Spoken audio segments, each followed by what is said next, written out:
Argentina's getting ready to tango. That's what Kabir Sehgal has written. He's a contributor here at TheStreet. Good to see you. Great to be back. And it's a great line you had. Basically, we have to look at Argentina with some fresh eyes as investors. That's right. It's ready to tango, but for the last decade, it's really been stuck in limbo. And so what's changed since the election?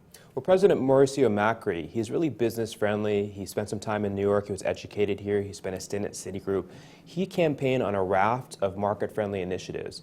He's devalued the peso, basically floating the currency. He's cut taxes. He's raised a bridge loan of financing, $5 billion. And he finally has a rapprochement with creditors because the international creditors have been suing Argentina because it defaulted on its bonds a decade ago. Added up, great news for the Argentinian market. It's funny when you started talking about the debt, because that was the first thing I thought about, like how many Argentine debt crises have we seen? But is that really behind the country? Well, almost. They've started the negotiations, and there's some very, very difficult negotiations ahead because the creditors are being very difficult. They may not sign on completely. But this is a watershed moment because the previous administration would refer to the creditors as vulture funds. They were name calling. And so now, hopefully, the page is going to be turned, and later this year, Argentina can start the process of coming back to the debt markets. So let's talk about the equity markets, Sure. Because there are ways to invest in Argentina, and there are several stocks actually that trade in the U.S. You can buy the ADRs. Right. There's about 6 ADRs that you should look at that will be moving upwards if Argentina is classified from a frontier market to an emerging market. And that should happen later this year, that upgrade. The 6 companies are like YPF, an energy company, a few of the banks, Banco Marco, BBVA Banco Frances. And so you can either buy one of these precise ADRs, or you can buy an ETF that replicates their performance. And so either one of these ways, the stock should move up considerably on an upgrade news.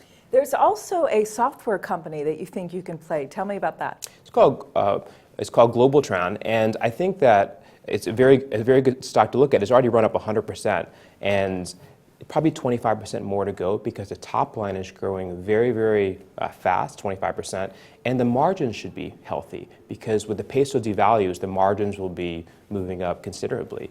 They're a software provider. They sell into blue chip companies like Disney, United, Southwest. So it's a very, very important stock to look at if you're looking for a bottom-up case.